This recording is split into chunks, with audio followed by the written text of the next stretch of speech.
right. Hi, everybody. Yes, we can get started here.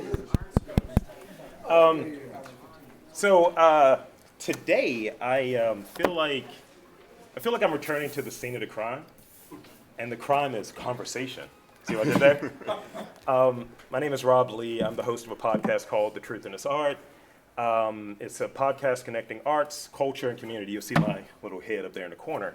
And this is the second time I've come to CXC.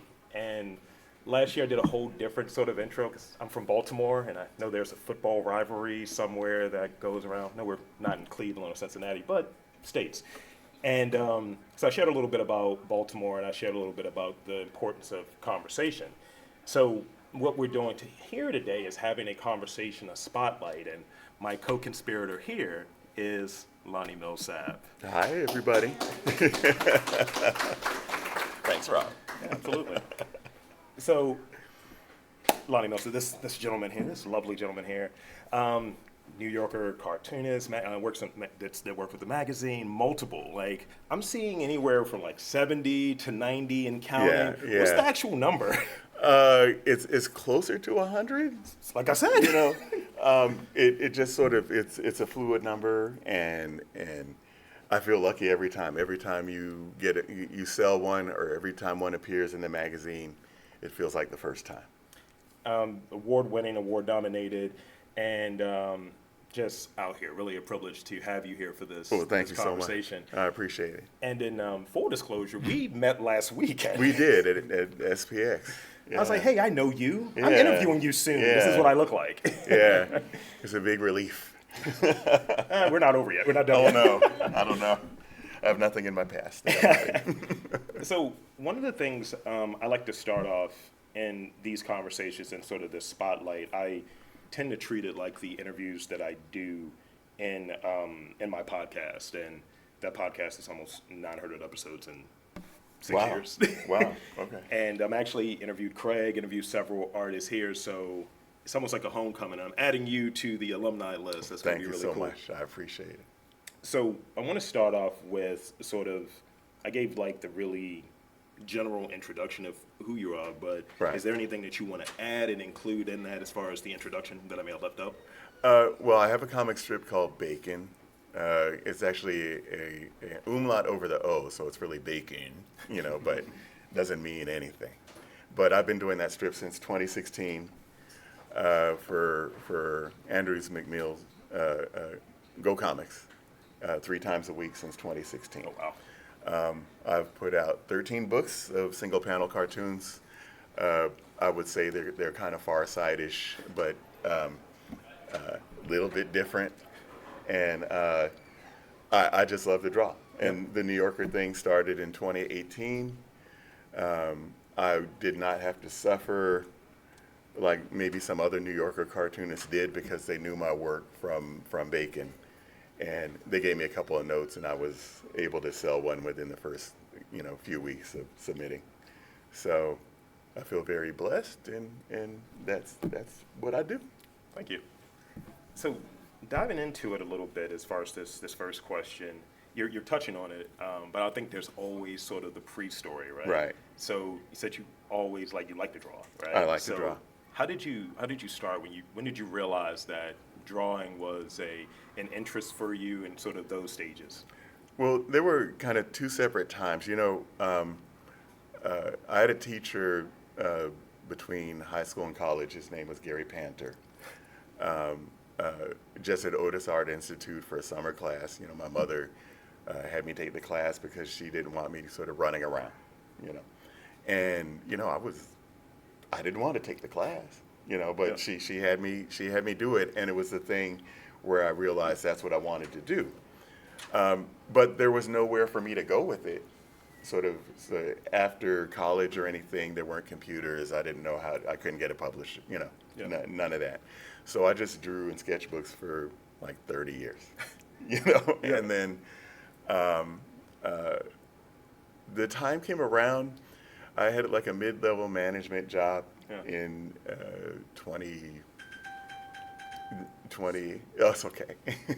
You found it.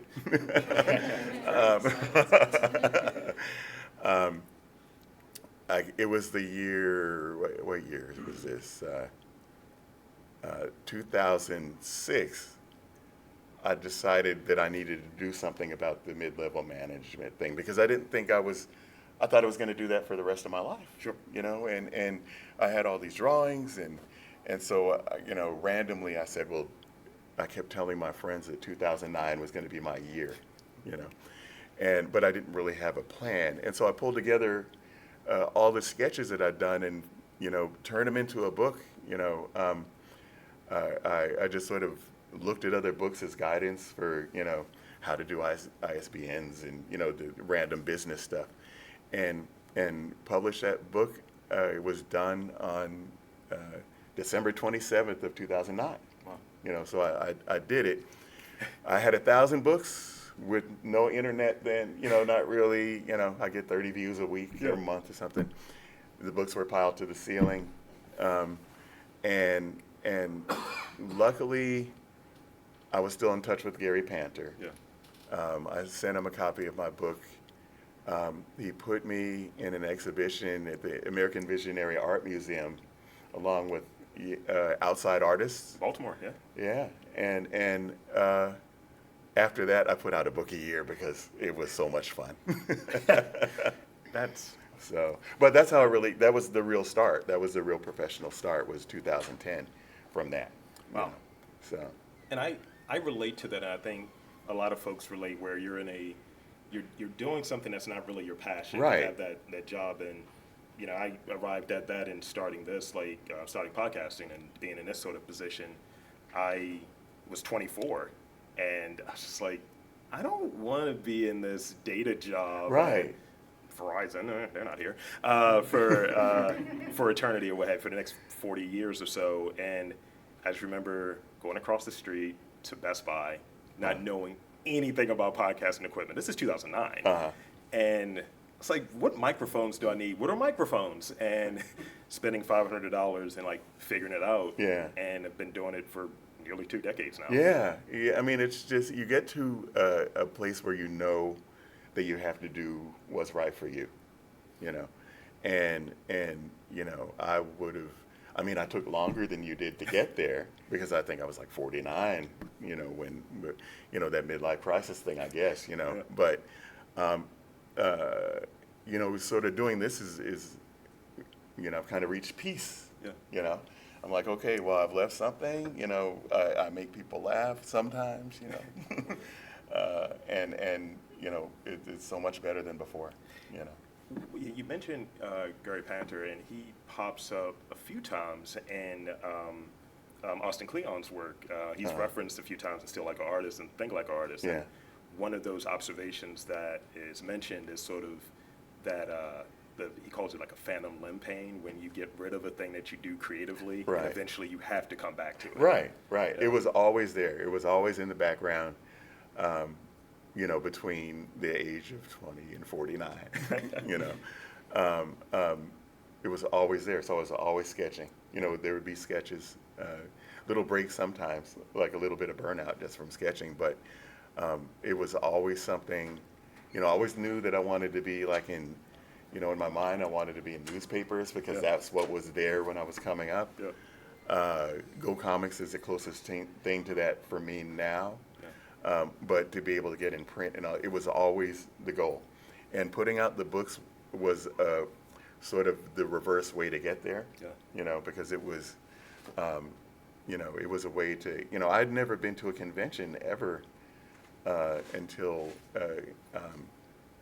I was invited in 2011 by Keith Knight. Yeah. And it was a thing where I met him randomly. I was like, I have a book, can you take a look at it? Yeah. And he's like, yeah. And then a few weeks later, he said, you want to share my table? Nice. And then I was able to get tables after that, from then on at, San Diego Comic-Con and other conventions. And the books led to the Go Comics, and the Go Comics led to the New Yorker. And the New Yorker leads to, my Academy Award. So, And you're talking about the illustrious Dr. Keith Knight. Dr. Keith Knight. That's right. That's right. He didn't let me slide on that one. He's like, it's doctor. I was like, It all is a right. doctor. Yeah. Yeah. And so interspersed between these questions, I will have like just images of your work. Okay. So we have one right here, New Yorker, Okay.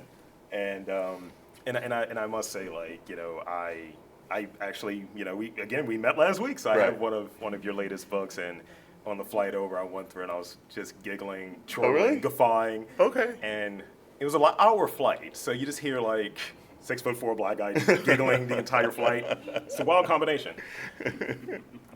So I want to go into this next one, and having that previous slide showed an example of your work. So how do you decide on which ideas work visually, which ones might be better left as sort of an inside joke or an inside sort of like observation amongst friends? I would say, you know, the ones that are left for inside jokes are ones that will get me canceled. You know, I don't have that many of them, Yeah. but well, I guess I do because Crystal, my girlfriend here, says I do. You know, but I do try to find humor in almost, you know, everything, you know, I draw or whatever, and there's ways to sort of water things down. There's no cartoon I want to put out that insults anybody ever. Right. You know, but I do not want to be milquetoast either. Yeah. You know, so it's sort of the balance of that. So, but yeah, the ones better left to jokes with friends. You know, 3 people will ever hear that, and I will never. Yeah, never. Yeah, say. because when going through just sort of doing the research and actually and reading your latest book, I was just like, I know where this is going. That's really funny. Oh, really? Yeah. I was like, these are good bits. And it's like, Yeah. this is brought down for a wider audience, but still maintaining that humor that had me chuckling.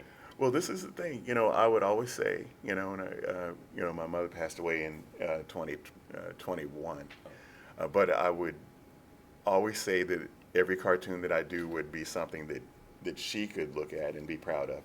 So I don't really cuss in anything, and I don't use any nudity in anything. Yeah. And so it's all language, and, you know, I try to be as witty as I can without being insulting to anybody, you know, just, you know. And I think, you know, even if I go back to my earlier work, I probably wasn't as successful as that. But I've you know, sort of grown over time and you know, have my little niche. You know? Yeah. And I noticed that food pops up a lot, as we can see with the cover. Well, you know, I'm always hungry. and you know, and this is going to lead to something not book related, but I have found out I had high blood pressure, and it's because of all this stuff. You know, that's all I would eat. You know? So, but yeah, there's a lot of food jokes, and the blood pressure's good now, so don't worry. You know, I lost 20 pounds, and, you know, I'm all fit. So. So we have another example from one of your works in New York. That's really good. Thank you. So I'm very curious about what one's typical day looks like. So what does your typical day look like when you're working on something? You're, you know, just producing or in sort of that flow of I'm busy, I'm booked, I know what I'm doing. What does your typical day look like? It's interesting. You know, I still have a regular job that's not art related, but it's labor intensive for a couple of days a week, but I have to do cartoons on top of that. Yep. You know, so I post on Go Comics 3 times a week, and for the New Yorker, it's especially labor intensive because I tend to wait to the last second to do my work a lot, and so weekly, you know, I submit weekly, and I will end up being up until 5 in the morning, you know. So then the rest of the days, when you say typical day, it's being groggy, you know, for the next 3 or 4 days. But I do, you know, I don't really have a studio or anything. I know that a lot of other artists do. So when I sit down and draw, it's probably like you did when you were a teenager. Yeah. You know, I sit there watching TV with my sketchbook or with my iPad, just drawing, or I'm going to tell it. I just sort of lay down on the floor or on the bed, Yeah. drawing on your elbows, doing that. And that's a day. That's almost like a perfect work day for me, is when I can just sort of lay down and draw, I enjoy the floor as well. Oh, really? Okay. I find myself like when I'm coming up with I can't record an interview while laying on the floor. It's really off-putting if someone is on camera, and it's just like I hear you, but I don't see you in the frame. It's like, oh, I'm on the floor right now. I can't do that. But when it comes to like writing questions or preparing and all of that stuff, definitely. Yeah, you just get in the comfortable position. Yeah. Yeah, it's just, it flows out of you then. If I sit someplace and it's all formalized and it's at a desk or whatever, that doesn't draw creativity out of me. I live in LA. If I feel like I have a sort of a little block or whatever, I'll drive over to sort of a natural area, where trees are and stuff, and just sit in the passenger seat and roll the windows down and just draw. Yeah. And ideas come then. I like to go into a coffee shop. And Also, I got to ask, since you talked about being groggy, how much coffee do you drink? Do you drink coffee? I'm not a big coffee drinker. I drink a little bit. It doesn't, I would drink a lot of coffee, not a lot of coffee. During finals in college, Okay. I would put like that much Folgers in the bottom of a cup, and so it would just be drinking crystals, But coffee. Yeah, I'll drink coffee from time to time, just driving. But it's funny, like if I'm groggy and I'm doing New Yorker cartoons, and you have the idea that it might be 10 p.m. and okay, I got a good start. I'll be done by midnight, get a good night of sleep, and then all of a sudden you're waking up. And it's like 1, and then you start drawing again, and then you think you're drawing, and then it's 4, and so I found no good way to stay awake, but I do finish, I do finish, and it's worked out, Going back to that December 27th, I'm gonna get it in before 2009. Right, yeah, it's always that, and I need to work on that. I would not recommend it for everybody because sleep is important, and watch your blood pressures too. Sleep is overrated. So sleep is get 8 hours a day. Again, hot dogs. Yeah. So this is great. Really good roll lines. I like that detail. I submitted this one to the New Yorker like 8 or 9 times, and they I ended up putting it in my book, but I really wanted it to go to the New Yorker. Did they give you a reason? No, they don't give any reasons. They just say if you submit and they don't buy one, the response is no response. If you submit and they buy one, they say okay. That's the subject line.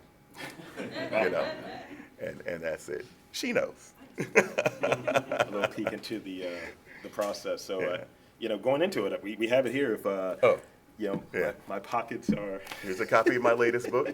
My pockets are juicy. A couple of hot dogs. One with his hands in his pockets. So what's the skinny? Give us sort of any of the pertinent details around it. Like I said, I was on the flight. I see some Schultz references in there. I see really, really funny things. The Gumby one was really funny. Really? I laughed about that one a lot. I just think, in situations, like sort of situations with like Schultz cartoons or I'll use him for example. I have cartoons. There's a lot of what ifs. Yeah. So what if Charlie Brown was 80 years old? What does that look like? What does it look like if I don't know if Gumby rides around on Pokey, and it's a humid day. He doesn't wear pants. That's Gnarly, actually. Right, and why is your name Pokey? There's just backgrounds of different things. Godzilla, why are you tearing up the city? Are you angry? Did you not eat something? How do buses taste? Just a lot of Yeah. It's- So I always yeah. think, my thinking is always sort of like, yeah, you're here, but what is your reality? And. What's on the periphery of Right. these characters or these ideas or these concepts that we know and that are very common and prevalent. And Right. it's just like, let's just widen that aperture a little bit more. Exactly. And a lot of times the joke can be either the last thing in the story Yeah. or the first thing, that may lead to other ones. I have multiple jokes about kind of the same, people in different situations, Yeah. So, yeah. What are the, in sort of like, in going, let's say in going back, like, so this is sort of one solid idea. Right. What are some of the considerations or the thoughts in like working in that manner? It's like, I got this one idea for this one particular, cartoon, comic, or what have you, versus I want this to be 3 panels, 4 panels. Talk a bit about that. Well, I did multi-panel stuff Yeah. kind of earlier. And I explained, I had a talk yesterday, and I explained that when I did that, it was almost leading up to, it would lead up to the joke, but it'd almost be like a ta-da, kind of thing. And, I just felt like doing it all in one panel, you get all of that at once. And it would be like, sometimes the multi-panel ones that I did were kind of more corny. And, it wasn't what I was looking out for. I'm sorry. Come back. But, so, being able to tell the story in the whole, in the single panel sort of worked for me. I know that there's times where people say that it's more difficult, but it's what I'm used to. So I think now, if I did multi-panel cartoons, I think it would be more difficult to have something lead up to the final one, because the final one's just going to be the same as it would be anyway. Right. So I don't know if I answered No, your no, no. question That's correctly. no, that's a good point. That's a really good point. I think, having those multiple panels, if you're like, I'm getting to it and it's right there. Yeah. I think that's very clever, Yeah. actually. And there's times, that I do multi-panel cartoons, sort of on my own. But generally, that's for my own entertainment, and it's ones that have to be multi-panel. I did one recently about. I mean, it's dumb, but I think it was about someone. It was about someone eating moths. It was just dumb. You got it. And yeah, and it's in my sketchbook. I mean, it's never going to see the light of day, but generally, yeah, single panel works for me. I'm waiting for those Millsap the Lost tapes. Yeah, maybe someday. Here's another example of just, this is good. This is funny to me. Yeah, thanks. Thanks. So what do you think makes a cartoon, a comic, like truly memorable, like really sticking out? And I ask that from this perspective. A lot of times we're living online. Yeah. A lot of times things feel sort of quick, disposable, and maybe something one doesn't come back to. But, again, and I'm not just laying it on heavy, but, going over the book, like I said, I reference a few items from the book that stuck with me because I thought they were really funny amid all of the stuff that I've done over the last few days. So what makes a comic or a cartoon stick out, in your opinion, as an artist, but also as a person who enjoys comics and cartoons? Well, generally, I like to laugh. I joke around a lot. I'm a jokester. I was the guy in school that would sort of make fun of the class clown. So I would have like a smaller, I would have my group. Yeah. And, I wouldn't be like well known like the class clown, but, I'd be like that, that guy. But, so I think my cartoons are like they're not for everybody, but I think they're, I try to make them smart enough so that it can elicit like a guttural laugh, versus it just being cute, or oh, that's entertaining. I think that's part of what makes what I do memorable at times is I do a lot of conventions and stuff now, and I have my sort of cartoons posted around what I do, And so I don't really have to say what I do because people can see what I do. Now, if you're not in the market to buy something that I do, that's fine. I get a lot of gratification from people walking by and sort of enjoying, stuff like you just saw. The idea that I can get a stranger to laugh at what I do, just by putting just drawing a couple of lines on a page is very satisfying. And it's gotten me far. So, just being able to get people to laugh out loud is the thing for me.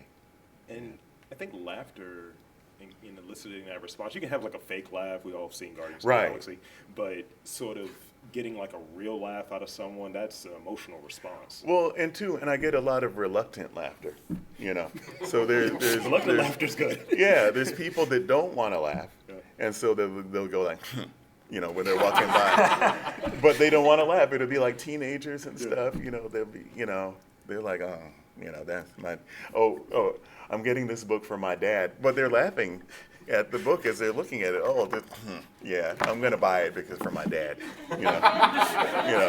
There's a lot of that, but it's reluctant laughter, but it's still eliciting a response. And I've had the conversation that I think sort of laughter is as strong as a response as sadness or sort of empathy or other things that you get from other books. People open up their souls, in their books here at this convention and other ones in their comics. And this is me opening up my soul for what I do. Yeah. So to get the response I'm getting out of it, makes me very happy. Yeah, you see that person that has the reluctant laugh, and it's like, I notice you have 2 books now. Oh, one is for your dad and you. Right, yeah, and that happens too. And it's very satisfying when someone comes and gets all of them. But, the idea, there's a lot of, laughter, I don't want to say it's frowned upon, but I'll just say that it seems to be kind of the least important. Emotional responses that people think, and I'm here to sort of let people know that this is what I'm here for, and you should be laughing, because what choice is there now? We have to laugh. Here's another example. Yeah. And so these cartoons cause like debates among people. Because they're like, well, how come it's not saying "oh" because it's shaped like a donut? It's "oh," It's like, no, but when your mouth is open, you can't say "oh." You have to say, you have to say "ah." Is this research That's based? This is research based. I've had more donuts than anyone in this whole room. So I have to ask a very, very, very important and pressing question.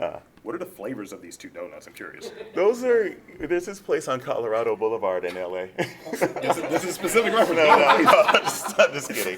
Cut the check. Well, lemon and raspberry kind of. Look, here's the thing.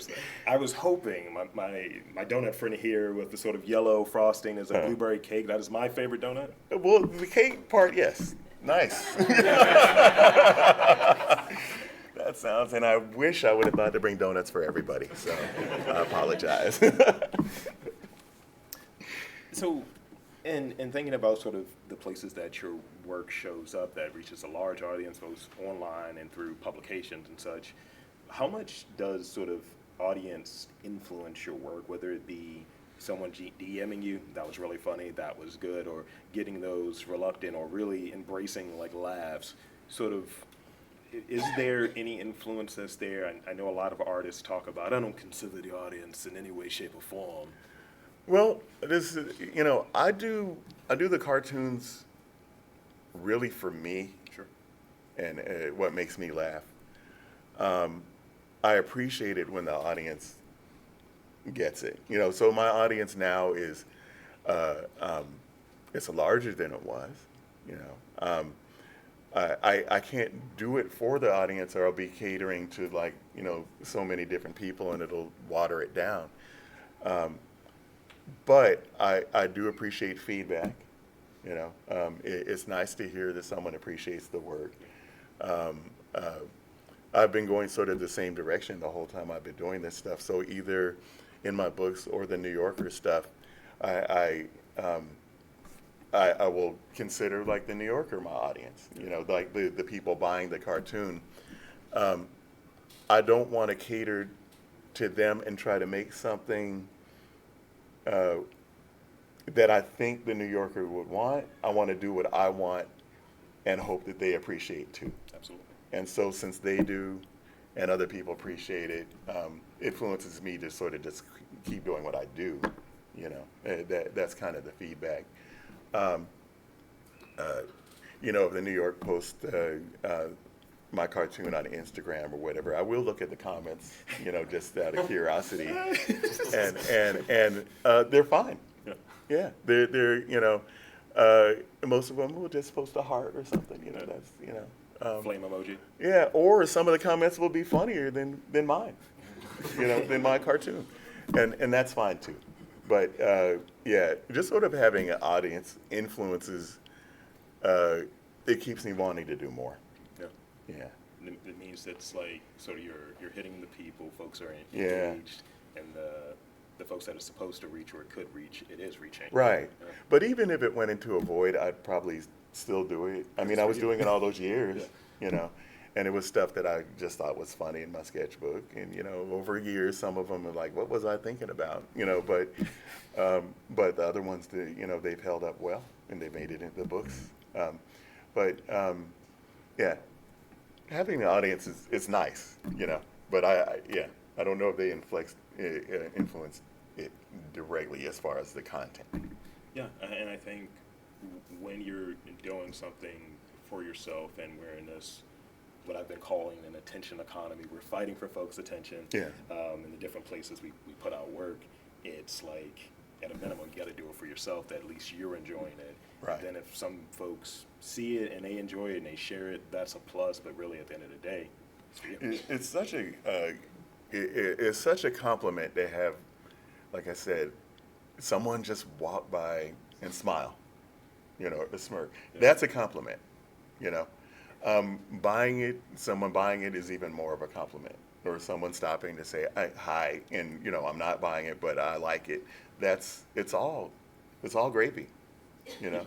Yeah, like, and yesterday when I was when I landed yesterday in Columbus, and I went to get dinner with artists, what have you, and I was like, yeah, man, I got this interview tomorrow. I'm interviewing Lonnie Millsap. It's gonna be interesting. He's like, I don't think I'm familiar. I was like, I know you're familiar. And he's like, I don't know. I was like, go to this. And he's like, oh, I love that dude's work. Oh, really? Yeah. Yeah. And it's sort of that. It's like, you know, so back home, I'm in Baltimore. I'm a noticeable individual. My name is Rob. Right. It's 3 letters. And Rob Lee, if you want to go with 6. Yeah. And no one calls me by Rob in the city. It's like, yo, Truth in This Art. They call me by the name of my thing. Really? So we are our handles now. Right. Yeah. Here's another example from New Yorker. So that's the very first one that that appeared in the magazine. You know. Talk about that experience, seeing that appear in the magazine, the very first one. Okay, so that was 2018, and you know, you get this email. Oh no, that wasn't the email one. I'm sorry. That was in the magazine. I showed it to my mother, you know, because my mother, every time that I would sell one or it appear in the magazine, she would give me a standing ovation. So and that was the very first one. And so first of all, you know, it was all, you know, I bought a whole bunch of copies, you know. I buy 3 copies now when it's in there, but Crystal gets one, you know, and then I send one to my father. But that one I probably got like 20. They don't supply a copy to you when you're in the magazine. So if anyone's from the New Yorker, you know, I don't want to get in trouble. But so I bought a bunch of copies, and you know, my mother was super happy, and you know, gave me the, you know, that was the experience that day. And then after that, you know, yeah, it was always that. You'd hear that. If I was on the phone, you know, you'd hear it in the background, you know. I love that. Yeah. I want to say back in 2022, my podcast won in Baltimore for like Best of Baltimore, Best Podcast in Baltimore, and They had a photographer come to my home studio, do the whole thing, the photo shoot and all of that stuff. And when it came out, my brother bought 4 of them. Uh-huh. And he was like, I need to give this to our parents. I bought 6 myself, so it's just 10. It's just a stack of this full thing. So definitely, I relate. in that Yeah, way yeah. of, you gotta you gotta see yourself. You It's like, can't believe it exists. even if I never appeared in the magazine again, Yeah. you know, that was a pinnacle. And one, like I submitted there when I was 19 or 20 years old. And I talked about this in my talk yesterday, and you know, got no response. And I was like, well, you know, I was all arrogant then. Yeah, it was that. But to, you know, to circle back around all those years later and have it happen is just the best feeling that you could have. And it's just validating that you know, that you're a real cartoonist, and then to get in there after that, you know, you can't take any of it for granted, you know. So you spun the block creatively. Yeah. Yes. So we'll move into some audience questions. You done Okay. rock some audience Yeah, questions? Any yeah, questions? yeah. Oh. Wow. Any And then, yeah, we just go around. yeah, please. So you said you draw them in your sketchbook, right? Yeah. Do you do any of it digitally at all? I do. You know, I draw in the sketchbook very loose, and then now pretty much I use my iPad and use Procreate. Okay. Yeah. I've gotten to where that feels like paper to me now.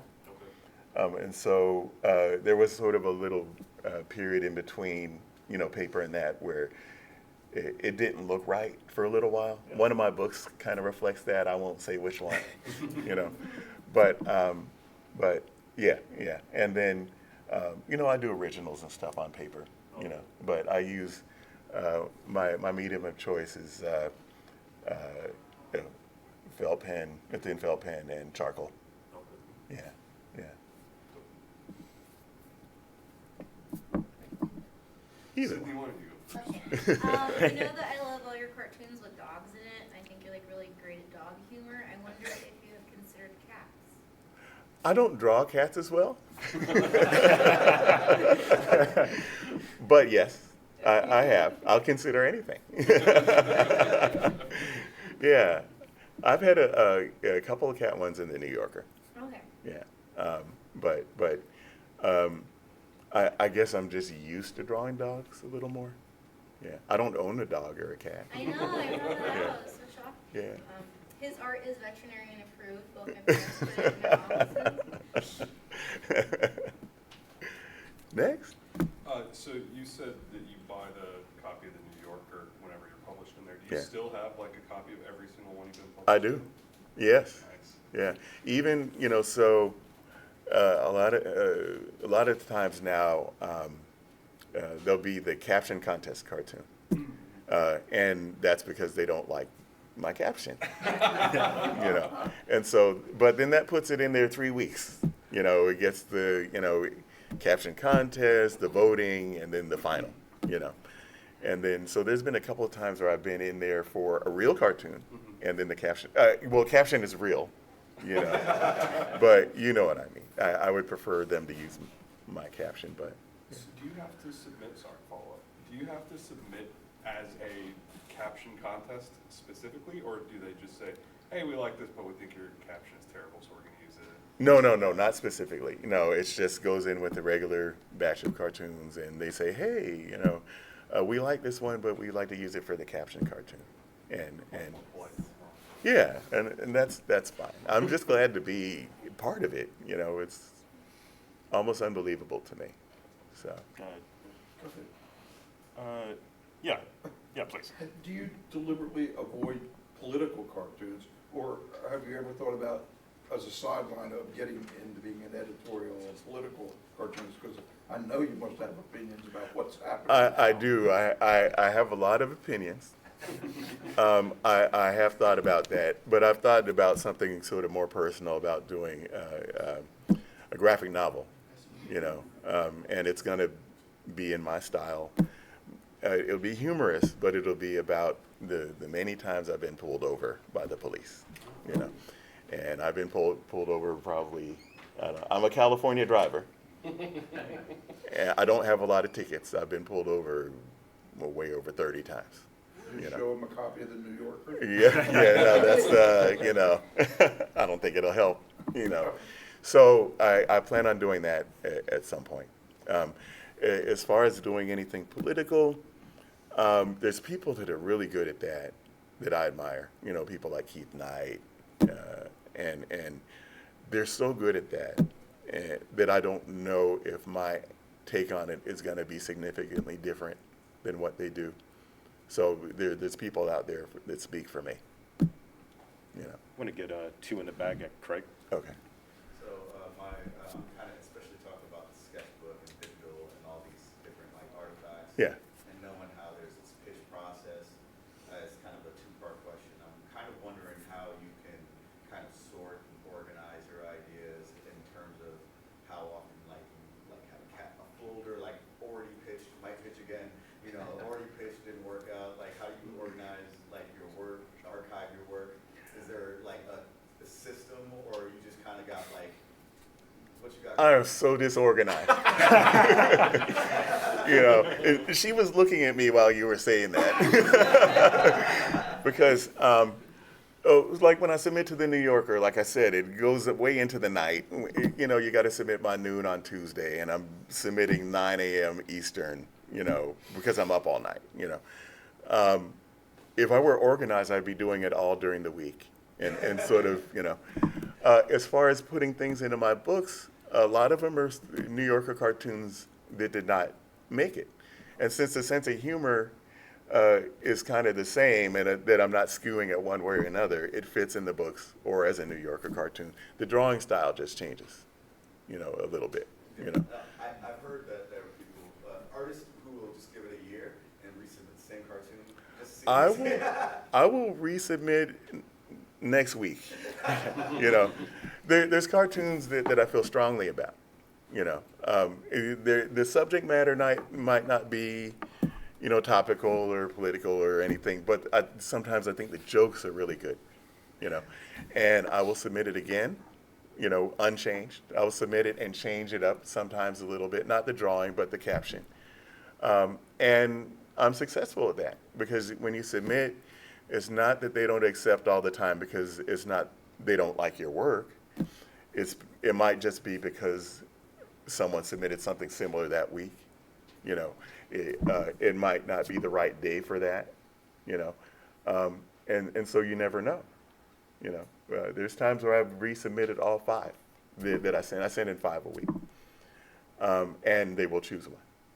So it just depends. Yeah. So we had one more in the back, and this will be the last one. Yeah, Okay. what is is there like an ecosystem both of readership and financial for gag cartoons outside of the New Yorker, or is that just become the New Yorker? There are. I've not submitted to others, but there are other magazines. Are there actual print magazines? There's some print ones, but Alta. What do you know? Airmail Weekly. Airmail Weekly. A lot of people get stuff in there. Yeah, there's a few. They don't. New Yorker, I think, pays kind of the most. I submitted one to Playboy. The last print issue of Playboy. Okay, 5 minutes is that? Yeah. Okay. To the last, it wasn't. I didn't know it was the last print issue, so I say that I put them out of business. But it was it was a New Yorker reject cartoon that I sent to them, and they published it. They actually paid more than New Yorker. Oh, wow. But then everything is a little less than the New Yorker. I just haven't had the bandwidth to sort of submit all over the place and face the rejection. So If it gets rejected in one, send it to Esquire, see if they'll. Right. But I also am so disorganized to send them around to different places. I'll end up sending the same one that gets printed in one place to another place. The people will be suing me all over the place. So I have 2 questions as we get ready to close out here. Rapid fire questions, I like to call Okay. them. Can we take one more from? Yeah, That's all. please. I have one, and maybe I missed this because I came in late. Is it a group of people, and in the New Yorker that look over your thing, or is it one person that decides? There's an editor there. I suspect there's a group. There's a cartoon editor, and then there's a final approval by the editor of the magazine, David Remnick. He's the one who runs the whole thing, so he gives the final answer. Just curious. Yeah. So thank you. So for the two questions that I have, you mentioned the one about keeping all of the New Yorkers that your work appears in. Yeah. Did you keep the Playboy?